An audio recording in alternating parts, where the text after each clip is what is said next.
I don't feel like I have 6 children. Yeah. I really don't. It's just happened. I found the hardest thing was when people wouldn't say anything because all I wanted to do was talk about it for a long time. Having thought we couldn't get pregnant naturally, I realised I was nearly 3 months pregnant with Tilly. No! Yeah, she was a complete surprise. Hello and welcome to a brand new episode of Happy Mum, Happy Baby, the podcast. Today's guest is a broadcaster, a presenter. She has been on Dancing on Ice. She's written multiple books, multiple cookbooks, all about family food, essentially. It's food for your family that everyone will enjoy. She is the mum of many children, ranging from 6 months to 26 years tomorrow. Yeah. 26 Megan's going to be. I mean, today's guest is Tana Ramsay. Hello. Oh, thank you for having me. It's a nice break to be here. Do you know what? Do you want a cup of tea? Do you want a bath? What do you want in this time? Just enjoying the seat. I mean, that's busy, Tana. It's mega, but I love it. I'm best when I'm busy, obviously. Does it feel surreal that Megan's going to be... Yeah, it makes me feel really old, but you're not because you've just had a baby. Well, and you know that's the miracle of it all.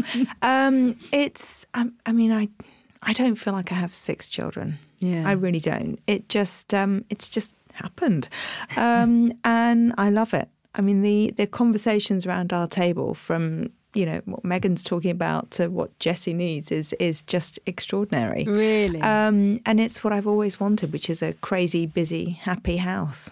And I feel very blessed. Yeah. And busy and crazy, and I love it. You never know what's happening next. That's very... Yeah, it must be a lot of unpredictability in your house. Totally. And absolute chaos. Yeah. Organised chaos, I like to think. Oh, really? Sort of. Nice. But it's the coming and going, and it's the always having people around. Yeah. I mean, the little boys just love it. When they know one of the big kids is home, they just adore it. And I love sort of creating that space for everyone to just come and go. Did you always know that you wanted to be a mum, that you wanted a big family? I did. Yeah, it was always, I suppose it was always how I envisaged my life. Yeah. And luckily, Gordon felt the same. Yeah. Can you remember having those conversations early on?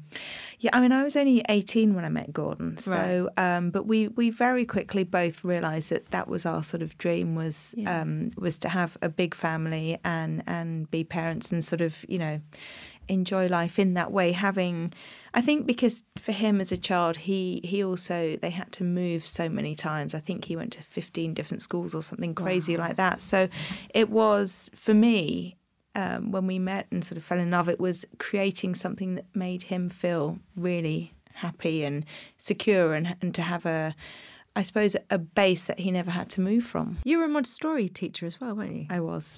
So was that before you had kids? That was before I had kids. I taught for 3 years and then left just before I had Megan. Well, let's talk about Megan. And when you two started, when you thought, right, now's the time to start trying, can you remember that? Because obviously that's such a massive shift as a couple to kind of go, we've been having fun as us, but now actually let's start this new chapter.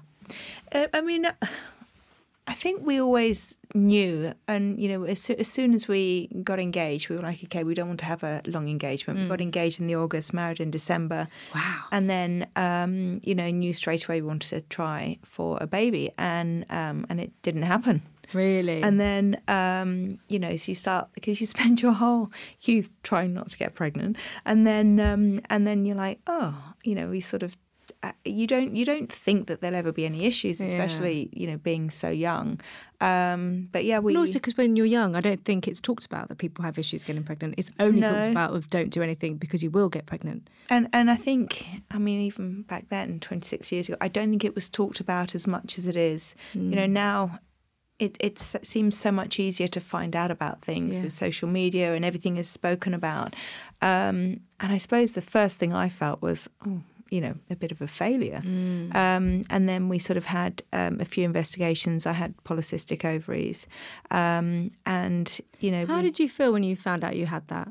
Well, the first thing you ask is, does that mean I'll never be a mother? Yeah. And it was explained, and you realise that there's all sort of different, you can have it mildly, or it was the first time I suppose I thought, oh, there's something not right with me. I mean, not that it's major in that way, and I had it very mildly, but it's a bit of a wake up to sort of life doesn't go immediately as you plan. Things can go wrong, and this is what's going to happen. So we were lucky. We were able to have IVF, and I always say that we didn't really learn the depths of it because we were very fortunate that it happened first time. So, whilst it was a bit of a sort of, I can't even say it was a difficult journey. We were very fortunate, but we sort of had that brush with not having a straightforward route. Gordon also was told that he had a slightly low sperm count. So I think it helped that we both had a slight issue, which together caused the problem, but it didn't mean the focus was on just one of us sort of being the slightly difficult one. But it was very quickly solved, and we had Meg. Yeah. And then we actually had a frozen embryo that we tried 18 months later, and that cycle didn't work. So we then went through the whole cycle again of egg collection, and we had the twins. Right. Which was amazing. They were born on Millennium Eve. I know. So that was that was quite a party. Yeah. They were very early, so they were born at just after 32 weeks. So Millennium Eve was sort of spent in the intensive care unit. They were. I mean, again, I think we were incredibly fortunate. They were in incubators, obviously on ventilators for 24 hours, and then within 5 days they were moved to special care. So. Very fortunate, lucky they then just got... Again, that's something that you don't expect, especially after a pregnancy like with Meg, where everything's gone, according to like textbook, if you would like, and then having twins, which already in itself is a massive thing. Yes. So was that a surprise when you found out you were having twins? It really was. I mean, it shouldn't have been, because you're given the choice of, how many embryos would you like to put back. With Megan, we put 3 back and had 1. So it was when I say recommended, they don't tell you, they ask you. So 3 again and 2. So back then they used to put 3 in. Yeah. Wow. Which I don't, certainly. I think they do 2 now. Well, exactly. When I had Oscar, the change in the IVF and journey when I got pregnant with Oscar was very different. Really? And you're right, only 2. So no, they put 3 in and had twins. And it was a shock, but it shouldn't have been, because obviously it's a huge possibility. That is a possibility, because those embryos have gone in. Yeah. But it still must be like gosh, right, here we go. I know. So, and it was a very easy pregnancy. At about 17 weeks, I had a complication. It was found I had a blood disorder called factor V Leiden, which means slightly more likely to get blood clots. And actually, I had, it was discovered because my arm was really sore and I had a slight swelling in my shoulder. And I always thought blood clots were in your legs. Yeah. Which is crazy, because obviously it can be anywhere, but I'd never heard of that. So I was in hospital for about a week on blood thinners because I had a clot here. It was actually a thrombosis, which can be very scary, but luckily it was picked up very early on. So, and again, different things that you learn. Yeah. So that was the only complication, and went on and then just went into labour early. But they were fine. They just, within 6 months, they were sort of fat, chubby baby. Yeah. What happened around the 32-week mark for you to wonder if something was going on? I woke up in labour. Really? I was thinking, this doesn't feel right. They're really sort of wriggling, and then you realise that you're having, contractions. In fact, I've heard you say that you woke up feeling a little bit that something wasn't right, and Gordon told you that you had been really restless the whole night. And so you both put 2 and 2 together. And went and had a check, and our doctor said, okay, I don't think this is going to stop. So, they do the injection to sort of strengthen the lungs, and then they delivered them at 6 o'clock that evening. That must have been such a shock. It really was. But again, I think I think when you're so young, you just slightly go with it. You know, I that's one of the things that I found very different being pregnant in my 40s to in my 20s. Yeah. Was you're a bit more sort of everything's meticulously planned and you just sort of want to know everything. Whereas then I think I just sort of went with it. You know, they said it was going to be okay. I believed it. Yeah. So. Well, also, I guess it's that thing about a health professional, right? Someone's telling you something, you're like, absolutely, I'll do that. I'll do this. You know, whatever you're telling me to do for my baby and for me. Yeah. No, exactly. And it was, thank goodness, as I say, it was a different world. Obviously, being you're in this intensive care unit, and you can't just pick up your baby the way I had with Meg. They literally are laying on a nappy. They don't do the nappies up, so they are so tiny. You know, their little fingers around your little finger. It's you know, it's. I suppose that was the hardest thing, was feeling that I couldn't just pick them up and hold them, but as soon as you can, that's what they want you to do, that skin on skin contact, and that sort of, you know, having you as involved as possible. I still wanted to feed myself, but obviously it's a whole, you can't just pick up the baby and start breastfeeding. It's pumping and then, you know, little syringes of milk. So that was a whole new world. But it, again, you know, once they've moved to special care, then you can be more involved. And I remember the first time they put both babies on my chest, and it was like, oh, this is amazing. What were the births like? What was Megan's birth like? I had a natural birth for Megan. She was a very long labour. I think it was about 40 hours or something crazy. Oh, wow. I honestly thought it would never end. So she was a natural birth. Yeah. And then with the twins, they were a C-section. I guess you just got to get them out safely as quickly as possible. Yeah. And the thought of doing that twice in a matter of an hour, I wasn't so keen on. Had you planned anyway to have a C-section with the twins? We hadn't really made a definite plan by then. With the complication with the thrombosis, it was suggested. Right. We were just going to sort of go with the flow to see how it was. Yeah.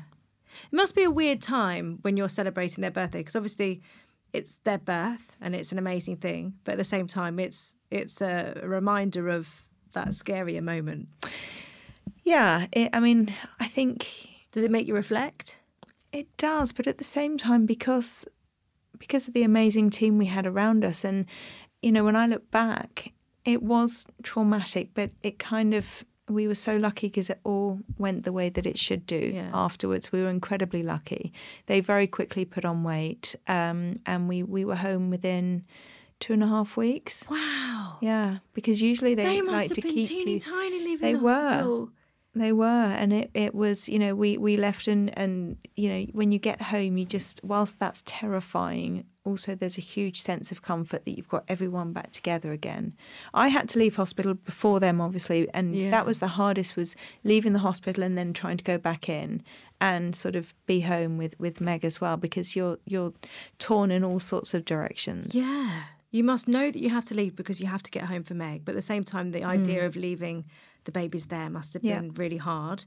But then leaving Meg when she just wants you, and how did you explain that to her? Oh, it's very hard because she was so young. You can't really, and it was more just the fact that it was making the decision, does Mum bring her in to see me when it's so hard when she leaves for her, or do we just say you're settled with Grandma? But then I didn't want her not to feel a part of it. Yeah. But as I say, you know, they weren't on oxygen after 4 days. So as soon as they were strong enough to actually feed, that was the only thing we were waiting for. Yeah. So, I mean, incredibly lucky that they were, they were £4.5 and £4.7. Oh. So that's not bad for that early. No, that's a good, I mean, if they'd have gone full term. Oh, I know. Tana. I know. Oh, golly. So twins as well to be that size. I know. Holly always says to me, you should be grateful, Mum. We didn't stay in longer. You'd have had more stretch marks. Thanks, Holly. Silver lining. So, but no, they and I almost found it easier having 3 children to 1, because with Megan, every sort of little noise, I was like, are you okay? You know, quite nervy. Whereas when the twins came along, it just, you know, I didn't have help, so it just had to happen as I could do it. So it was very much a case of you have to wait. And with them, they had to wait for each other. So really? Yeah. I mean, a toddler and then baby twins, that's intense. I know. I don't think I could do it now. When I went for the first scan with Oscar, I was like, is it twins? Really? No, it's one. I'm like, oh, God. Which sounds very ungrateful, but having done it, I mean, I look back at those times and I just think, because they were only 18 months when, having thought we couldn't get pregnant naturally, I realised I was nearly 3 months pregnant with Tilly. No! Yeah, she was a complete surprise. Oh my God! We'd actually had the conversation of let's wait a few years. Really? And I remember my sister and her boyfriend were living with us at the time, and it was always chaos. And I remember we'd gone to Sainsbury's and we were just walking in, my sister and I, and the kids sort of in the trolley. She had Meg, I had the twins. And I said to her, God, I said, I've been feeling so odd lately. I said, I feel really nauseous. If I have to run off, just, grab the trolley. And she went, I bet you're pregnant. I said, yeah, as if. And we sort of went all around the aisles and we got to the toiletries. She said, I'm buying you a pregnancy test. I said, well, it's a bit of a waste of money. Yeah. It's not going to be pregnant. Got home. She said, go and do it now. And I went upstairs and there we go. The first time I'd ever seen a line on a pregnancy test, complete surprise. Oh my gosh. And I ran downstairs. I said, I'm pregnant. What am I going to do? And at that point as well, not knowing anything like how far along or nothing. Anything. And the first thing I said, well, because she'd been living with us and her boyfriend was South African and he used to cook amazing dinners and we used to have lovely wine and, all the things that you shouldn't. I know.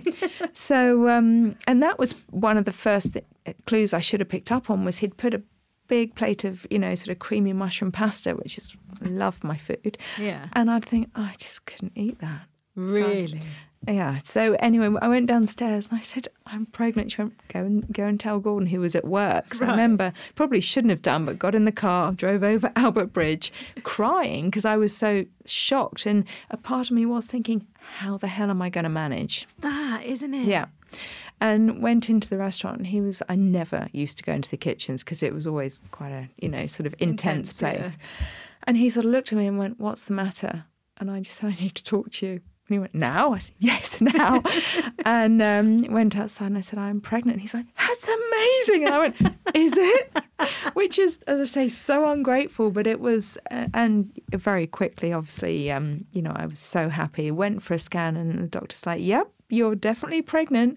And, I could see the baby and it was looked like a proper baby, not just a speck. Oh, my gosh. So, yeah. But going into that scan and not knowing what you're going to see. I know. And, of course, I was like, but I've been drinking wine. And he's like, you'll be fine. Yeah. So, amazing. Oh, my God. Our third was a surprise. Was it? Yeah. And interestingly, I had the same thing where I was literally just crying and just been like, oh, my gosh. But Tom was really happy. And I just thought that did kind of make me change my perception of it as well. Yeah. Because it's, and I have PCOS and I was told, who knows about fertility. So I think it felt like a strange blessing to have a pregnancy that we weren't chasing. Yeah. So what was the pregnancy like with Tilly? Did you even get a chance to focus on it? No. I remember the night before because she was a planned C-section. I remember the night before thinking, God, that went quick. Didn't even really, it was very easy. Yeah. And the fact it was one, I felt that, even though with the twins, up until I had that slight scare, I wasn't really, when you say be careful, you're still just doing normal things. Yeah. But with Tilly, I remember pushing a double buggy up a hill and Meg on a buggy board and all those things. And it was very easy. Do you think the fact that you just had twins and you were going back to having one, do you think part of you went, well, at least this one will be easy? Do you know what I mean? I always laugh when people say, because I had 4 of 3 and under when she was born, but it was all about survival. Really? It was a crazy, happy, chaotic household. Yeah.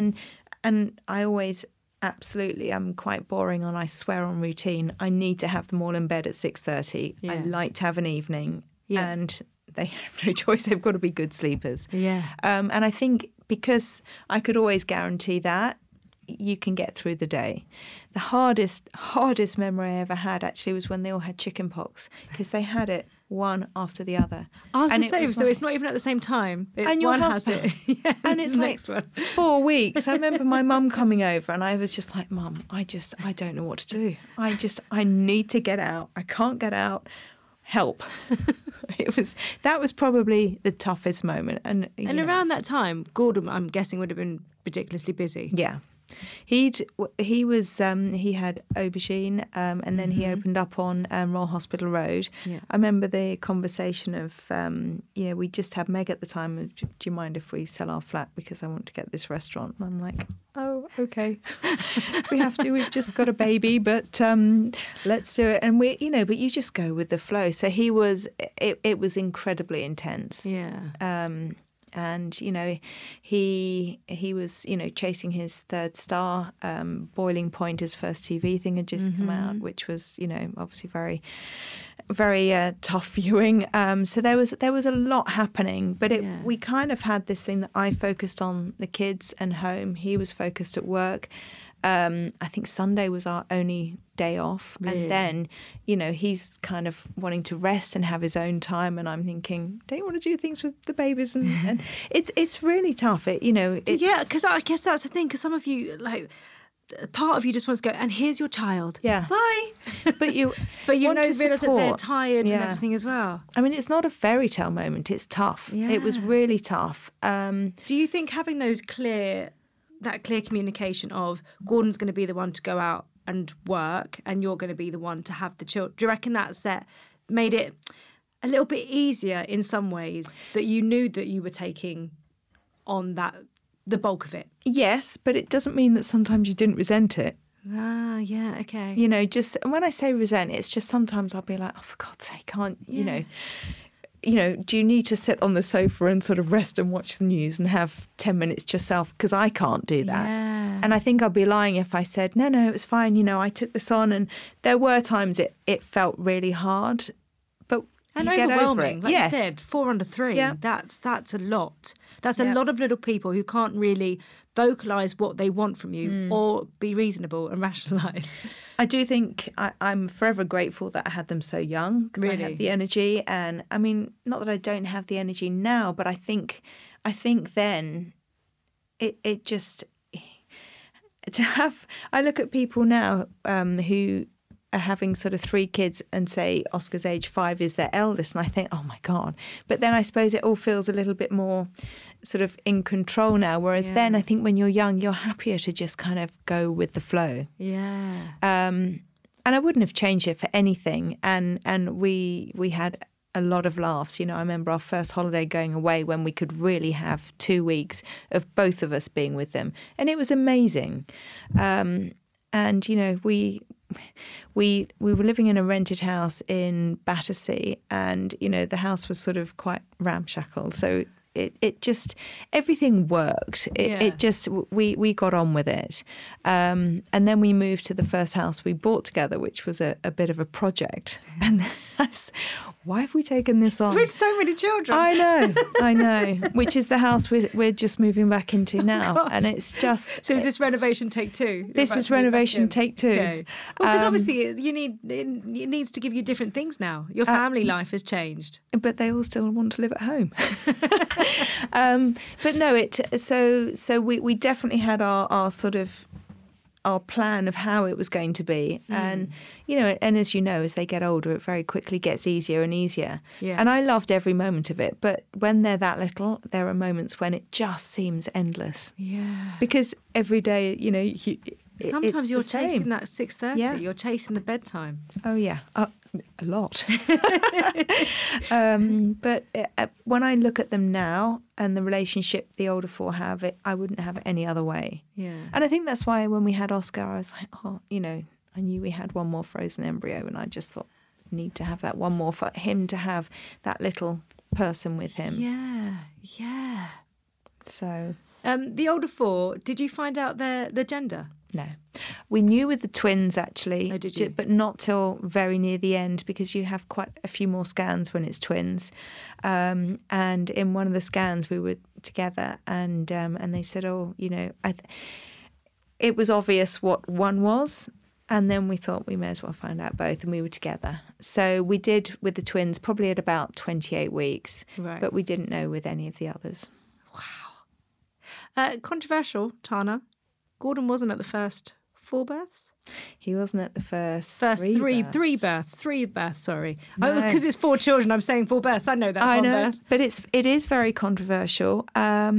But it just felt right. But I love how you talk about it because it's such a personal thing. It is. And that is what worked for you two at that time. Yeah. And also, he'd have gone all squeamish and probably fainted and all the attention would have been on him. And I was like, no, this is my moment. So it didn't ever really bother me. Yeah. And I actually felt quite happy when we talked about it. And he said, what do you think? I said, look, if you don't want to be in there, then don't. Who did you have with you? I had my mum, which was really nice. Yeah. But then for the other two, he was there. Yeah. I don't know what changed. It's just he wanted to be there. I felt it would be nice. And I think it was after what we went through with losing Rocky, our little boy. Let's talk about Rocky. Because obviously a long time had passed before you got pregnant again. Was this via IVF again? Yes. It was. And, we were lucky it worked first time. First of all, at what point have you got, right, those 4, they're older now. They're a bit set. We've got out of the chaos. Let's go again. Did you always know that you would? No. We didn't know. And we thought, we were totally done. And then Tilly was starting 6th form. Some friends of ours had a little girl, and I remember we were all on holiday together, and I said, I was watching them play, and I said to Gordon, I really miss that. It feels that it was just a flash. And he said, well, maybe we should have another one. I said, oh yeah. And he said, no, maybe we should. Yeah. And we thought about it, and I was like, actually, do you know what? Why don't we? Yeah. And I was 41, and we came back and decided to sort of look into it a bit more. Went to the doctor and he said, no, try. There's no reason why not. So we tried, I think probably for about 6 months, and nothing happened. And then I said, to Gordon, what do you think? Do we look into this a bit deeper? Shall we go and see a fertility doctor? Which we did. And they did checks and said there's no reason, hormones fine, etc. So we did an egg collection, and which was successful, and tried. And got pregnant with Rocky. Yeah. And it all was going absolutely smoothly. And then we got to 9 weeks, and I started having some bleeding. And then it turned out to be a subcutaneous hematoma. Right. It's like a mass, which can, I'm sure that's the correct term, which can be fine. Because, of course, you start Googling everything. Yeah, especially nowadays. I mean, you said anything said to you and you're straight on your phone. Yeah. So, and, it was monitored for a while. As I said, I have this blood disorder, so I was having to take heparin as well, which I'd had to throughout the other pregnancies, and it never caused an issue. But this sort of went on, and the bleeding sort of stopped and started. But each scan, baby was growing well, etc. Right. And then with that mass, what was that? What could potentially happen with that? Well, as long as it's monitored, it can be absolutely fine, or it can cause miscarriage. Right. And it sort of, then the bleeding got very heavy, but again, everything seemed fine. They'd do the scans, so I was on pretty much bed rest from then. And then, then it would sort of stop and it would all be fine again. And then it got really painful it was 19 weeks. And so I went into hospital and they were sort of monitoring me. And, again, everything fine on the scan. And I remember it was Gordon and Tilly had come in to see me at the hospital one evening. And I sort of leant over to speak to Gordon, and then my waters broke. And it just went from everything's fine, we're just monitoring you, to baby's going to be born. And that was the most traumatic thing ever. Because there are parts of it that I almost can't remember, I think, because I've blocked it out. But I'd never had a miscarriage. I'd never had anything like that. And I remember them just saying to me, there's nothing we can do now. You're going to have to give birth. And I remember Gordon just looked at me. He said, I'm not going anywhere. He said, I'm staying in for this. And I was like, it wasn't very nice. And some friends of ours came and all the other kids were there. And it was, I think all the kids came. Yeah, I think that was the hardest thing as well, was seeing them deal with it. And sorry. It's okay. And how sad they were. And just how traumatic, because it was like it was a whole family pregnancy, if you like, because they were so invested. And when I'd had the bleeding, and that Holly especially had been with me, because she was the one that was at home the most, and it was just knowing I couldn't do anything to take away their pain. Yeah. And then they said, this might take a good couple of hours. And I said, no, it's going to happen in half an hour, and it did. And he was just the most perfect little boy. And I think that's the thing, is that you don't know what to expect, but it's like this tiny, tiny little doll. And, we didn't know he was a boy. And I remember that when they came in after, and Jack said, did I have a brother or a sister? And I said, it was a brother. And it was really hard. It was really hard. And then it's that feeling of emptiness. Yeah. And then the next morning you're leaving the hospital and you haven't got a baby. And it was a huge shock, I think, because we never thought that anything would go wrong, as you don't. No. Maybe slightly naive. I'd had 4 children, so statistically you think, I think that's what shocked me, was afterwards, the amazing outpouring of messages and support, and people telling me their stories. And I'd been so unaware of that, so unaware of what people go through. Yeah. You live in this bubble of, I've got kids, this, that, and then you realise the trauma and the heartache and what can really happen. So, when you look back on things, when you say I wouldn't change anything, it definitely made me so much more aware and empathetic, and I suppose just listening to people, because I found the hardest thing was when people wouldn't say anything, because all I wanted to do was talk about it for a long time. Years after, because it took us a long time to get pregnant again. I had several miscarriages after that, but they were very early on, right. And I suppose I'd never dared hope, because you learn so much more about things that they can do to check if a pregnancy is progressing well. Yeah. Your levels, everything like that, regular testing. So I'd know pretty early on if my levels weren't rising the way they were meant to. It's unlikely this is going to go any further. And it must have been so hard birthing Rocky, knowing that once he was in the world that you would lose him. And I think I remember saying to the amazing midwife, and I said to her, what will happen? Will he be born breathing? Will his heart be beating? And she said, I just don't know. And, which they don't. Yeah. And I just remember him being placed in my arms, and I was so scared. I didn't know whether, should I hold him? And to be scared of your own baby, you've got this, you just want to protect them. But I was like, I don't want, if he's breathing, I don't want to do anything to stop him, and maybe he'll survive. And I think that was the hardest thing after, was also hearing people who'd had babies born at 24, 25 weeks, and I felt so guilty. What if I hadn't what if I'd done something differently? How was it that, their baby can make it to 24 weeks and now they've got them at home and you'd never know they were born early? What did I do wrong? Why didn't I hold on that little bit further? And that mentally was a lot to deal with, I think. But at the same time, I was also so aware that the other kids were so sad and traumatised, and more than anything, they were also scared about me. Really? Because they didn't know what to do, and they're very protective. And also, you're their mum, to see you in that vulnerable state, to see you going through that pain. And that, I think that's when we decided to try again. Not that you want your kids to sit down and say, shall we have another baby? But at the same time, you have to take that into account. And thank God they were all like, we all feel we really need to try again. As a family, did you have to work through that grief together? Yes, definitely. And we talked about it a lot. We planted a tree for Rocky.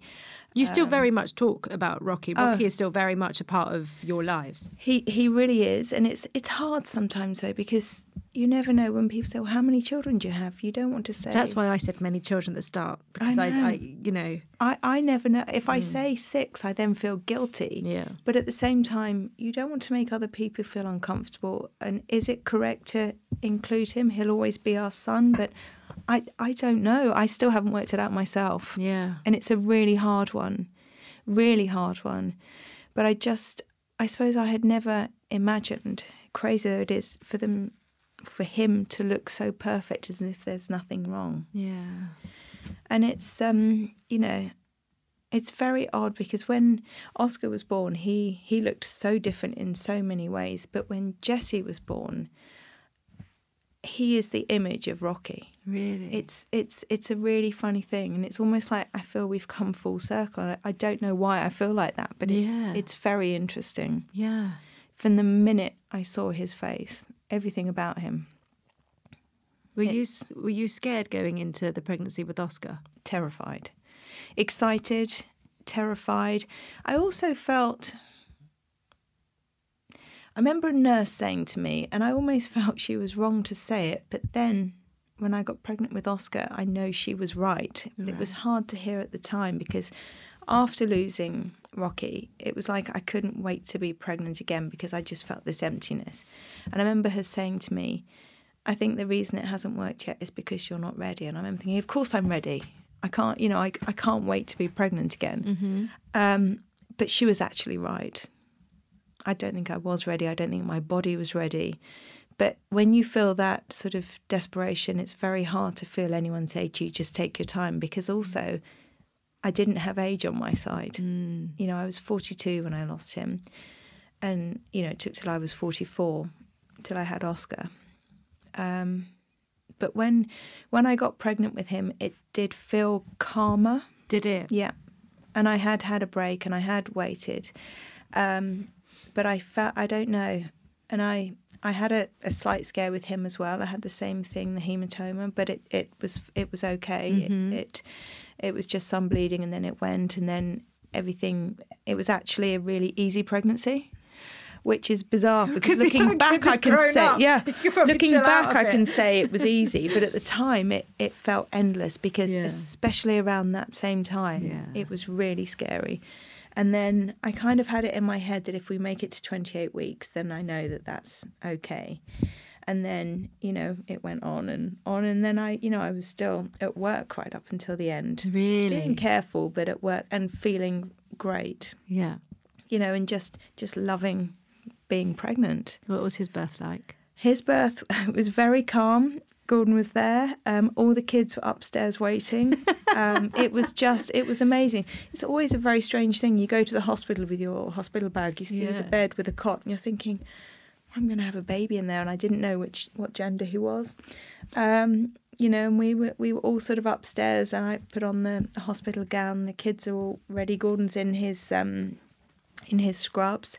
It was the calmest, most amazing thing. It was so emotional. I must have felt emotional as well, just having the kids upstairs waiting. I know, I felt like the Queen. Everyone was just waiting for me. And it was brilliant. And we've got these pictures of all of them just looking at him in absolute awe. Oh. And Jack just said, I've got a brother. And that I lost it then. Oh.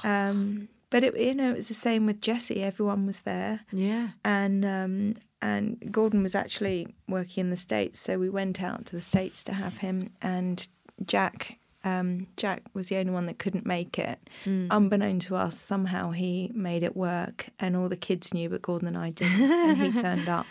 And again, it was just, super emotional. Yeah. But I am done now. That's it. I am done. I feel complete. Were Rocky, Oscar and Jessie from the same IVF? No.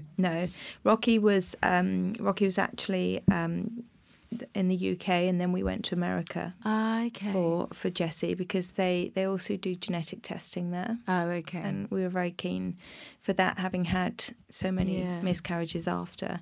And it it seemed very straightforward and amazing doctor, Dr. Surrey. And he just sort of, did all the checks. He was very meticulous, he wanted to check being older, check everything with my heart and mammogram, everything to check that I was, he felt that I was in a good enough condition at my age to have IVF and put myself through. He obviously knew my history and the amount of egg collections I'd had here, but Oscar and Jessie are the same egg collection. Right. So I love that you've got the two so that they have each other. I know. In the same way that the older four have their bond. I know. And it's really funny because Jessie is 6 months now and he's in a baby walker, and Oscar's like, I can actually play with him now because he's standing in his baby walker as opposed to being held. Yeah. But also, one thing you've done is you've gone from a house that's girl heavy to being very equal now. I know. I don't know how we did that. It's very clever. How has the dynamic changed? Not just having boys, but having babies in the house as well. Oh, it's just... It makes the older kids want to come home more because they just love it. Yeah. Good source of contraception for them as well. Just reminding you, this is the reality. You can't just come and go as you please. You're actually committed.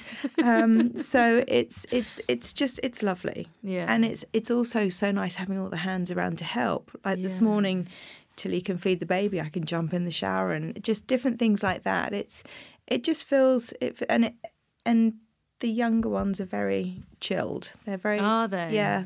I think it's because of all the comings and goings. Yeah. It's not so focused just on them. Yeah. I mean, Jessie just sort of lays on the playmat smiling at anyone and everyone that comes in. He'll be passed around to anyone. And, Oscar just sort of... He's at that stage where they just ask constant questions. Yeah. Yeah. We went out the door yesterday. He's so funny. And he said, Mummy, can I ask you for a treat? So I'm thinking, okay, what is it? Another jammy dodger? What is it you want? So I'm just getting the pushchair down. As I said, it's a bit of a building site. He says, as a treat, can I use that really beautiful blue toilet on the drive? Are you kidding me? That's the Portaloo for the builders. No. He's like, but it's wonderful. So he kills me. I love that so much. I know. Oh, wonderful toilet. Let Oscar use the eyeing it up. Portaloo. No. It's quite the experience, Tana. You go in, you flush up and down like that. It's amazing. I remember them from doing marathons. Of course. When you go in and you're already feeling nauseous because you're dehydrated and stinky, like steamy poo. poo. It's just the worst. Yeah. He just thinks they're amazing. Oh, So maybe when it arrives fresh. Yes. That's the time for fresh Oscar off to the back fulfill of his the dreams. van. But no, it's the dynamics in the house it is fabulous. Yeah. And I guess this time around as well, the thing that you and Gordon have is you've got hindsight and you kind of know who you are as humans. Yeah. He's more established and he can say no to stuff now. Yeah. And kind Pick and choose. Pick and choose. Yeah. Well, and I think that family time and, one of the reasons we love going to Cornwall so much is that you just cut off and it's all about the kids. Mm-hmm. And it's so nice for the older kids down there. They love it as well. But, being a parent at this age, you don't care as much what people think. You're not as sort of hell-bent on, I remember different stages, whether it was sort of choosing schools or exams or, what is your child reading? Is your child doing this and that? I don't care this time around as long as everyone is happy. Yeah. Children are very different at all ages. And I learned, there are so many lessons I look back on with hindsight at when, the first four were growing up, that I just think I did that wrong. And it's really, you've kind of, so many things, thinking that you can sort of put them all in the same mould. Mm-hmm. You can't. 3 girls, they couldn't be more different. And now, thank God, they're so different because they get on so well. But, at that certain time, it would be really convenient if they all went to the same place. Yeah. If you could write a letter on motherhood, who would it be to and what would you say? Wow. I think it would be to my children when they have their own children, saying, be true to yourself. Your instincts are 9 times out of 10 always right. To make sure you always have time to listen, not just to your kids, but you have to listen to yourself. Yeah. You know, that was a big lesson I learned when I had discovered, having always been from a family that sort of didn't really talk about everything. And I thought I was really ill, and turns out I just had anxiety. And I'd always been one to sort of say, oh, don't worry, I haven't, you know, no such thing. And it hit me like a ton of bricks. Really? And I suppose maybe it was just the amount of balls you have in the air that you don't realise, because that's just what you do. Yeah. But I guess it was, you know, just life and kind of not respecting the fact that you do need that time. Absolutely. So that would be a key thing, I would say. You know, you're busy, your life's crazy, you've got kids. Listen to them, but listen to yourself as well. Mm-hmm. Allowing yourself to stop. Yeah, and that's what I don't think I was very good at. Well, and how is motherhood now that, I think first time round, I don't think there definitely wasn't self-care talk back then and, you know, me time. Having the 4 under 3, how is motherhood now that you are implementing those things, that time for you? I think it makes me appreciate everything a little bit more. It's calmer. And I think, you know, as I say, I feel I know my mind so much better now. So as opposed to sort of racing at 100 miles an hour, it just makes me a little bit more steady. Yeah. Yeah. And also, one of the best people when that happened was actually Gordon. Really? Because I thought he would find it really difficult. And in fact, it brought a whole new area to our relationship of where we could talk and I could tell him, and he actually really understood. And I actually said to him, I think maybe you should be a therapist sometimes. Really? And he said to me, I don't know why you're so surprised, because on different things that he's done, or, you know, when he's done kitchen nightmares or that in the past, he comes across so many different people and he deals with situations that actually I kind of didn't give him credit for how many different strings in his bow in that area. When he's dealing with people and he sees situations within families and within places, he was just bloody brilliant, actually.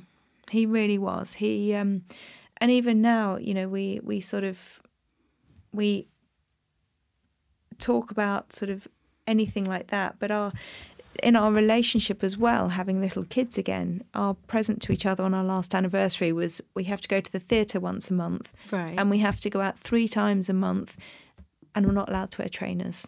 Because in COVID, I got so used to trainers and jeans. So we kind of dress up, you know, a nice dress, and I'll wear heels, he'll wear a suit or a shirt and proper shoes. Not Gordon's always in trainers. Proper time together. Proper time together. Which again, you wouldn't have had first time round. No, and that's where, going back to having the therapy and chatting, that's where we always have our best chats. We go out for dinner and we talk about ourselves, we talk about each other, we talk about the kids, but it's not just about the kids. And I think that being older parents, we just kind of feel we're better at doing all of that. Yeah. So, yeah, awful things that happen, sometimes there is that light or that sort of element that they make you better or certainly make you more aware of things in the world. Yeah. Even, you know, the most heartbreaking, you know, you have to try and find a positive. Yeah, absolutely. Tana, we end the podcast with you completing 3 sentences. The first one is being a mum means never being able to go to the bathroom on your own again. And you've had 26 years of that. Yeah. Since having children, I have learnt the art of properly listening and indulging in every single moment with them. And I'm happy when? I'm happiest when everyone's home. Oh, I love that. And actually, your Cornwall home is probably my favourite home ever, anywhere. Oh, thank you. You're always welcome. Thank you. The guest house is mine. Thank you. Yes, the guest house. The G house. The G house. Yes. Thank you so much. I know this is your first podcast, and it's just a joy to sit down and chat to you. Thank you. Thank you.